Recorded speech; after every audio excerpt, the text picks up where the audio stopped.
الحمد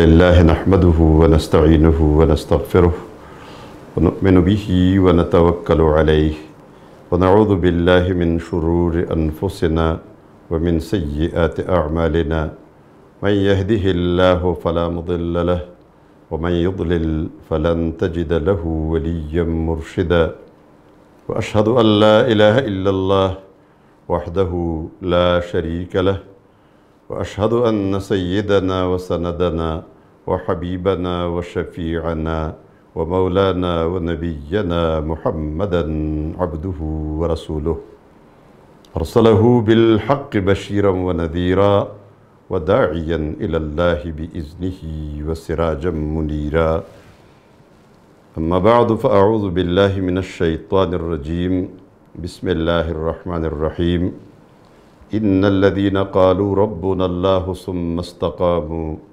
تتنزل عليهم الملائكة ألا تخافوا ولا تحزنوا وأبشروا بالجنة التي كنتم توعدون نحن أولياؤكم في الحياة الدنيا وفي الآخرة ولكم فيها ما تشتهي أنفسكم ولكم فيها ما تدعون نزلا من غفور رحيم رب اشرح لي صدري ويسر لي أمري واحلل عقدة من لساني يفقه قولي سبحانك لا علم لنا إلا ما علمتنا إنك أنت العليم الحكيم اللهم صل على سيدنا محمد وعلى آل سيدنا محمد كما صليت على سيدنا إبراهيم وعلى آل سيدنا إبراہیم إنك حمید مجید۔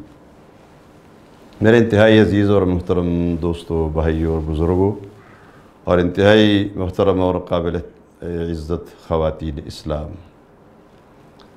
ہمارے آج کا موضوع استقامت کی موضوع پر ہے، یعنی آج کے درس کا عنوان استقامت ہے۔ اللہ کے راستے میں ڈٹ جانا، اللہ کے راستے پہ ثابت قدم رہنا، اور پھر ان ثابت قدم رہنے والوں کا اجر کیا ہے۔ نبی کریم صلی اللہ علیہ وسلم کے پاس ایک شخص ایک مرتبہ آیا اور اس شخص نے ایک عجیب سوال کیا۔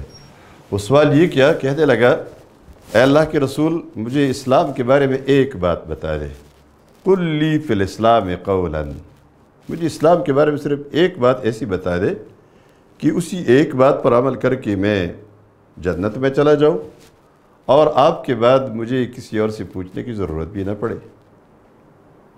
صحابہ کرام جو بیٹے تھے وہ بھی اس بات پر حیران تھے کہ ایک بات تو نہیں ہے، تو کئی باتیں ہیں، یعنی اگر صرف ایک بات ہوتی بڑا آسان تھا، ایک بات پر عمل کرتے جنت میں چلے جاتے، لیکن یہ شخص جنت میں جانے کے لیے صرف ایک بات مانگ رہا ہے اور پھر کہتا ہے کہ کسی اور پر نہیں بلکہ اسی ایک پر میں عمل کر کے جنت میں چلا جاؤں، یہ کیسے ممکن ہوگا؟ لیکن رسول اللہ صلی اللہ علیہ وسلم نے اس شخص کو ایک بات بتائی۔ اس نے کہا ہاں ایک ہی بات ہے۔ وہ ایک بات کیا ہے؟ قال قل آمنت باللہ ثم استقم، قل آمنت باللہ ثم استقم۔ فرمانے لگی بس آپ یہ کہہ دے کہ میں اللہ پر ایمان لایا اور پھر اسی پہ ڈٹ جاؤ، اسی پہ ڈٹ جاؤ، بس یہ ایک ہی بات ہے۔ اب ظاہر ہے پورا ایمان اور ایمان پہ ڈٹ جانا تو ساری چیزیں ایک ہی بات ہے۔ نبی کریم صلی اللہ علیہ وسلم نے فرمایا مجھے جوامع الکلم دیا گیا ہے۔ جوامع الکلم دیا گیا ہے کا مطلب یہ ہے کہ میری باتیں اتنی جامع ہوتی ہے کہ مختصر الفاظ میں بہت بڑا مفہوم آ جاتا ہے۔ اب دیکھ اس میں یہ بالکل جوامع الکلم ہے کہ ایک جملہ ہے یا دو جملے ہیں مختصر سے، لیکن پورا دین اس کے اندر سمو دیا گیا ہے۔ قال قل آمنت باللہ ثم استقم، تم یہ کہو کہ میں اللہ پر ایمان لایا ہوں اور پھر اس پر ثابت قدم رہو، بس یہی بات ہے، اسی سے تم جنت میں چلے جاؤ گے۔ اور واقعی یہی ایک بات ہے، ایمان پر ڈٹ جانا، جان چلی جائے، مال چلا جائے، عزت چلی جائے، جو چیز بھی ہمارے پاس ہے وہ سب کچھ ختم ہو جائے لیکن ایمان نہ جائے، ایمان نہ جائے، ایمان کی حفاظت ہو، ایمان کے تقاضوں کی حفاظت ہو، اور یہی وہ چیز ہے جس کے نتیجے میں آخرت کی جو نجات ہے وہ ممکن ہے۔ ایمان پر ڈٹ جانا، اور پھر ایمان جان سے زیادہ قیمتی ہے، ایمان کے لیے جان دے دینا، سر قربان کرنا، مال قربان کرنا۔ مقاصد شریعت میں بھی سب سے بنیادی طور پر تحفظ دین ہے، اپنے دین کی حفاظت۔ تو یہ ہے کہ ہم ایمان لانا یہ بڑا آسان کام ہے۔ ہم ایمان لائے ہیں، ہم مومن ہیں، ہم کلمہ گو ہیں، ہم کلمہ پڑھ لیتے ہیں، لیکن ایمان پہ ڈٹ جانا، نبی کریم صلی اللہ علیہ وسلم نے اسی وجہ سے فرمایا قَدْ قَالَهَا قَوْمٌ ثُمَّ كَفَرَ أَكْثَرُهُمْ فَمَنْ مَاتَ عَلَيْهَا فَهُوَ مِمَّنِ اسْتَقَامَ۔ بہت سارے لوگوں نے یہ کلمہ پڑھا تھا، لیکن ان کی اکثریت بعد میں منکر ہو گئی، اس کو چھوڑ دیا۔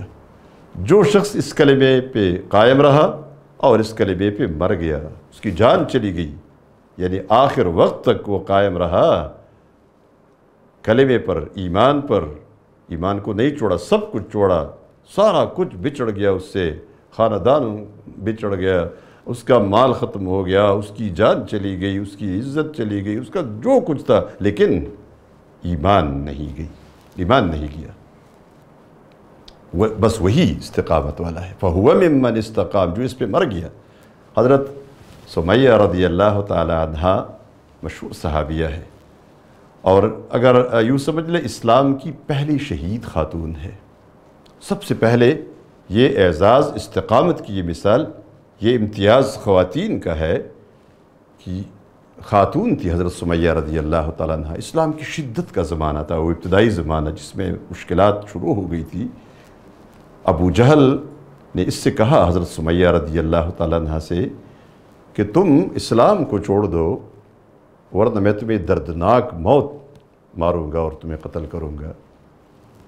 حضرت سمیہ رضی اللہ تعالیٰ عنہ، لوگ کہتے ہیں نا خواتین یہ صنف نازک ہے، لیکن آپ دیکھیں یہ واقعی صنف نازک ہے، لیکن ایمان لانے کے بعد یہ جتنی آپ کہتے ہیں نازک ہے، یہ نازک نہیں، یہ اتنی مستقل مزاج بن جاتی ہے ایمان کے بعد، اتنی دین پر ڈٹ جانے والی بن جاتی ہے، اور اتنی مضبوط اور بہادر بن جاتی ہے کہ آپ کوئی مثال اس کی شاید پیش نہ کر سکے۔ مردوں سے کہیں بڑھ کر دین پر استقامت وہ خواتین نے باقاعدہ دکھائی ہے۔ ابو جہل کی اس دھمکی کے بعد بھی کہ میں تمہیں قتل کر دوں گا، اور انتہائی دردناک موت اور عبرتناک موت قتل کر دوں گا، لیکن اس خاتون نے اسلام کو نہیں چھوڑا۔ اور وہ اپنی جگہ ایک کہانی کہ ابو جہل نے کس دردناک طریقے سے حضرت سمیہ رضی اللہ تعالیٰ عنہ کو شہید کر دیا تھا، لیکن حضرت سمیہ نے ایمان کو نہیں چھوڑا، اپنی جان کی قربانی دے دی، اس کا خون بہا، اس کے جسم کے ایک روایت میں جو کہانی آتی ہے کہ ابو جہل نے کیسی شہید کیا تھا کہ اس کے جسم کو ٹکڑے کر دیے تھے، 2 ٹکڑے کر دیے، اور وہ شہید ہو گئی، لیکن اس نے ایمان کو نہیں چھوڑا۔ اسی کو کہتے ہیں استقامت فی سبیل اللہ، اللہ کے راستے میں استقامت۔ جان کیا چیز ہے اللہ کی دین کے لیے؟ اپنی جان، اپنے بچوں کی جان۔ وہ ایک خاتون غزوہ احد میں جب خبر لیٹ ہو گئی تو خاتون باہر نکلی، شوہر، بچے، بھائی سب میدان جنگ میں ہے، خواتین انتظار کر رہی تھی، لیکن خبر لیٹ ہو گیا تو خواتین نکل آئی، رات کا وقت تھا، شام کے بعد، کہ کیا ہوا ہے۔ ایک خاتون جا رہی تھی، سامنے 2 جنازے سامنے آئے، ان جنازوں کو اس نے دیکھا تو اس نے پوچھا یہ کون کون ہے، کس کی جنازے ہے، کس کی لاش ہے؟ تو انہوں نے بتایا یہ ایک فلان کا ہے، دوسرا فلان کا ہے، ایک اس کا شوہر ہے اور دوسرا اس کا بیٹا ہے، یا ایک شوہر ہے دوسرا بھائی ہے۔ اس خاتون نے اس کو سنا، لیکن فوراً کہنے لگی، پوچھا رسول اللہ صلی اللہ علیہ وسلم کا کیا حال ہے؟ لوگوں نے بتایا آپ خیریت سے ہے، آپ خیریت سے ہے۔ اس نے کہا مجھے کوئی پرواہ نہیں ہے، مجھے کوئی پرواہ نہیں ہے کہ اللہ کے رسول اگر خیریت سے ہے تو اللہ نے کچھ شہید تو تم سے لینے تھے۔ اب آپ دیکھیں اللہ کے پاس استقامت والے لوگوں کی الفاظ کی قدر کتنی ہے کہ اس خاتون کی زبان سے یہ الفاظ جاری ہو گئے کہ مجھے اس کی کوئی پرواہ نہیں ہے، اگر اللہ کے رسول خیریت سے ہے اور اللہ نے کچھ شہید تو تم سے لینے ہیں، وَيَتَّخِذَ مِنْكُمْ شُهَدَاءَ، اللہ نے کچھ شہید لینے ہی ہے تم سے، تو ان کو لے لیا۔ یہ الفاظ اللہ کو اتنے پسند آئے کہ بالکل انہی الفاظ میں سورہ آل عمران میں وحی نازل فرمائی، وَيَتَّخِذَ مِنْكُمْ شُهَدَاءَ، اور اللہ نے ضرور تم سے کچھ شہید لینے ہیں۔ یہ استقامت والی بات ہے، استقامت، دین پر قائم رہنا، دین پر ڈٹے رہنا۔ ایک خاتون اسی غزوہ احد میں تھی، اس کا بیٹا شہید ہو گیا تھا، اور دیکھ استقامت کے انداز اور اس کے وہ دیکھ لے رویے دیکھ لے، پھر بیٹے کی شہادت کی اس کو خبر ملی تو ماں، یہ ماں خود جانتی ہے، باپ بھی جانتے ہیں کہ بچے کی شہادت کی خبر ملے، بچے کو تھوڑی سی تکلیف کیوں نہ ہو جائے، ماں کتنی پریشان ہو جاتی ہے۔ ماں کی پریشانی کا آپ اندازہ نہیں کر سکتے۔ ماں کی دل کا جو لگتا ایسا ہے کہ ماؤں کا دل یہ اپنے بچوں کی جسم سے بنا ہے، بس اس کے ساتھ ایک ربط ہے۔ تو ماں بے اختیار گھر سے نکل آئی، لیکن گھر سے نکلتے وقت اس نے پورا اپنا حجاب پہن لیا تھا۔ راستے میں کسی نے اس کو طعنہ دیا کہ تمہارا بیٹا شہید ہو گیا ہے، یعنی بیٹا مر گیا ہے، اور پھر بھی تم نے پردہ کیا ہوا ہے، چہرے کو چھپایا ہوا تھا اس نے۔ کیونکہ جاہلیت کا زمانہ تو یہی تھا کہ جب کسی کا بیٹا فوت ہو گیا، کوئی رشتہ دار فوت ہو گیا، تو پھر تو چیخیں مار دی ہے اور اپنے جسم کو اور اپنے کپڑے پاڑنے ہیں اور چہرہ نوچنا ہے وغیرہ وغیرہ، جو کچھ ہوتا تھا۔ تو کسی نے طعنہ دیا، اس خاتون کو کسی نے یہ طعنہ دیا کہ تمہارا بیٹا مر گیا ہے اور ابھی تم پردہ کر رہی ہو، یہ وہ سب۔ اس نے جو بات کہی ہے اس خاتون نے، اب دیکھیں یہ استقامت کی مثال ہے۔ یہ خاتون کہنے لگی لَأَنْ أُرْزَأَ فِي وَلَدِي خَيْرٌ مِّنْ أَنْ أُرْزَأَ فِي حَيَائِي، یہ بڑا قیمتی جملہ ہے۔ اس نے کہا مجھے اپنے بیٹے کی شہادت کا نقصان ہو جائے، یہ اتنا بڑا نقصان نہیں ہے کہ میری حیا کا نقصان ہو جائے۔ یعنی میرا بیٹا مر گیا ہے لیکن میری حیا زندہ ہے، میری حیا زندہ ہے۔ یہ ہے ایمان، یہ ہے ایمان۔ ایمان کے تقاضے یہی ہوتے ہیں، ایمان یہی راستہ بتاتا ہے، استقامت کا راستہ، ہر وقت اپنے دین پہ ڈٹے رہنا۔ حضرت عثمان رضی اللہ تعالیٰ عنہ کا ایک مشہور واقعہ ہے، وہ جب صلح حدیبیہ کے موقع پر نبی کریم صلی اللہ علیہ وسلم نے ان کو سفیر بنایا تھا اور مشرکین مکہ کے پاس بھیجا تھا، تو اس کی اپنی باقی تفصیلات ہے، لیکن جب وہ مجلس مقرر ہوئی اور یہ اپنے رشتہ داروں کے پاس گئے تھے، اور رشتہ دار نے ان سے پھر جب مشرکین مکہ کے سرداروں کی میٹنگ مقرر ہوئی تو میٹنگ میں حضرت عثمان رضی اللہ تعالیٰ عنہ جانے لگے۔ جب عثمان رضی اللہ عنہ جانے لگے تو اس رشتہ دار نے ان سے کہا، وہ جو عثمان رضی اللہ عنہ کا رشتہ دار تھا جو میٹنگ میں وہ مجلس میں لے جا رہا تھا، اس نے مشورہ دیا کہ دیکھیں آپ کا جو تہبند ہے، ہمارے ہاں شلوار کے پائنچے ہوتے ہیں، اس زمانے میں وہ دھوتی باندھتے تھے، تہبند، یہ تہبند ہے، یہ ٹخنوں کے اوپر ہے، اس کو اب نیچی کرو۔ اس زمانے میں بھی یہ رواج یہ تھا کہ لوگ نیچے زمین پر کھینچتے تھے اپنے تہبند کو، تو اس کو اب نیچے کرو کیونکہ آپ رؤساء کی مجلس میں جا رہے ہیں۔ اور پھر جب اس مجلس سے آپ باہر نکل آئے تو پھر آپ کی مرضی ہے، نے کہا جو مرضی ہے جتنا اٹھانا چاہو اٹھایا کرو۔ پھر حضرت عثمان رضی اللہ تعالیٰ عنہ نے اس وقت ایک جملہ کہا تھا، ویسی چھوٹی سی بات ہوتی ہے نا، ایک اتنی بڑی بات ہے، چھوٹی سی بات ہے، لگتا ہے چھوٹی ہے، لیکن جب استقامت کی بات آتی ہے، جب دین پہ ڈٹ جانے کی بات آتی ہے، یہاں مثال یہ ہے۔ کہنے لگے لا ہاکذا عزرت صاحبنا صلی اللہ علیہ وآلہ وسلم، نے کہا نہیں، یہ نہیں ہو سکتا، اسی طرح میرے آقا کا تہبند ہوتا ہے، یہ اسی طرح اوپر رہے گا، یہ نیچے نہیں آئے گا۔ یہ نہیں کہ میں کسی جگہ نیچے کروں گا کسی جگہ اوپر کروں گا، میرے آقا کا تہبند یہ ہے، اسی طرح ہے، آپ کا طریقہ یہی ہے، اس لیے یہ اوپر ہی رہے گا، یہ نیچے نہیں آئے گا۔ یہ ہوتی ہے وہ بات استقامت کی، دین پر ڈٹ جانے کی۔ اب دیکھیں بڑی بڑی باتوں پہ لوگ کہتے ہیں نا چھوٹی چھوٹی باتوں کو چھوڑ دو یار۔ میں آپ کو ایک مشورہ دیتا ہوں اپنے سننے والوں کو کہ استقامت، ہم آج چونکہ استقامت پہ ہم نے درس دیا ہے، اس کے آخر میں اگر ہم یہ غور کریں کہ ہم نے استقامت اختیار کرنا ہے تو استقامت ظاہر ہے چھوٹی چھوٹی باتوں کو چھوڑ دو. لوگ کہتے ہیں بڑی بڑی باتوں پہ استقامت اختیار کرے. اگر آپ دین کی بڑی بڑی باتوں پہ استقامت چاہتے ہیں کہ آپ ڈٹ جائے وہاں، تو آپ چھوٹی چھوٹی باتوں کی پریکٹس شروع کریں. بہت چھوٹی سی بات ہے. مثلا ہم غیبت سے نہیں رک سکتے، کسی کی برائی بیان کرنے سے نہیں رک سکتے. آج ہم یہ ایک کام شروع کریں، یہ رمضان کا مہینہ ہے، ہم یہ کام شروع کریں کہ ہم غیبت کو چھوڑ دیں اور اس پہ استقامت اختیار کریں. میں نے کسی کی غیبت نہیں کرنی، کسی کی برائی نہیں بیان کرنی. جس کے اندر برائی موجود ہے وہی غیبت ہے، تو برائی نہیں کرنی. میں نے کسی سے جھوٹ نہیں بولنا.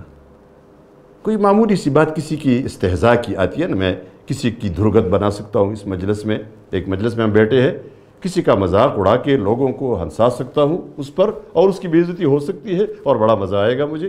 تو اس کو میں چھوڑ دوں، بالکل میں ڈٹ جاؤں اس پر، نہیں بس اس بات کو میں نے نہیں کہنا. اور میں آپ اس کا ایک طریقہ بتا دوں، اگر آپ غور کریں یہ آپ کی سمجھ میں بات آ جائے. وہ اس طرح ہے کہ آپ کی دل کی کوئی خواہش، وہ بات کرنے کی ہو، کوئی کام کی ہو، جیسی بھی کوئی خواہش ہو، کوئی بھی خواہش ایسے کسی راستے سے پوری نہ ہو جس راستے میں کسی اور کو تکلیف پہنچے. آپ کی کسی بات سے، لوگ اکثر کہا کرتے ہیں میں نے ایسی بات کہی ہے کہ یاد رکھے گا، اس نے سنی، وہ سمجھ گیا ہے. یقیناً یہ بات وہی ہے کہ دوسرے کے دلوں کو تکلیف پہنچانا یہ کوئی بات نہیں ہے، یہ کوئی طریقہ نہیں، یہ کوئی عقل مندی نہیں ہے. آپ کے دل کو اگر کوئی تکلیف پہنچائے، یہ میں نے چھوٹی چھوٹی باتیں تھوڑی سی گنائی آپ کو، ورنہ یہ ہر ایک اپنا الگ موضوع ہے کہ اگر ہم چاہے بڑی بڑی باتوں پہ استقامت اختیار کرے تو چھوٹی چھوٹی باتوں پہ استقامت اختیار کرنا ہے. اسی سے پریکٹس ہوتی ہے، اسی سے مشق ہوتی ہے. ان کے لیے اجر کیا ہے؟ اللہ تبارک و تعالیٰ نے فرمایا ان الذین قالوا ربنا اللہ، جو لوگ کہتے ہیں ہمارا رب اللہ ہے، یعنی اقرار کرتے ہیں، لیکن ثم استقاموا، پھر اس پہ ڈٹ جاتے ہیں، تو پھر کیا ہوتا ہے؟ تتنزل علیہم الملائکہ، فرشتے ان پہ نازل ہوتے ہیں. اور کیا کہتے ہیں؟ اللہ تخافوا ولا تحزنوا. یہ کب کی بات؟ جب دین پر استقامت اختیار کیا. پھر دنیا میں بھی فرشتے ساتھ ہوتے ہیں، آخرت میں بھی ساتھ ہوتے ہیں. اور یہ جو موت کا وقت اس کا آتا ہے تو فرشتے پہنچ جاتے ہیں. تتنزل علیہم الملائکہ، موت کے وقت خوف ہوتا ہے، آگے کیا آ رہا ہے، آگے کیا مسئلے ہیں، کیا پریشانیاں ہیں.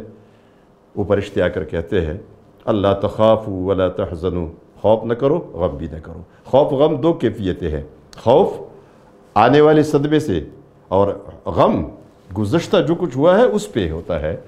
خوف بھی نہ کرو، غم بھی نہ کرو، کیونکہ ہم دنیا میں بھی تمہارے ساتھ تھے اور آخرت میں بھی تمہارے ساتھ ہوں گے. گویا یہ موت کے وقت یہ فرشتے آئے ہیں اور اس شخص کو خوشخبری دی ہے، خوشخبری دی ہے. اور کہتے ہیں ہم دنیا میں نحن اولیاؤکم فی الحیات الدنیا، اور اس سے پہلے وَأَبْشِرُوا بِالْجَنَّةِ الَّتِي كُنْتُمْ تُوعَدُونَ، خوش ہو جاؤ اس جنت کی خوشخبری سے جس کا تمہارے ساتھ وعدہ ہو رہا تھا استقامت کے نتیجے میں.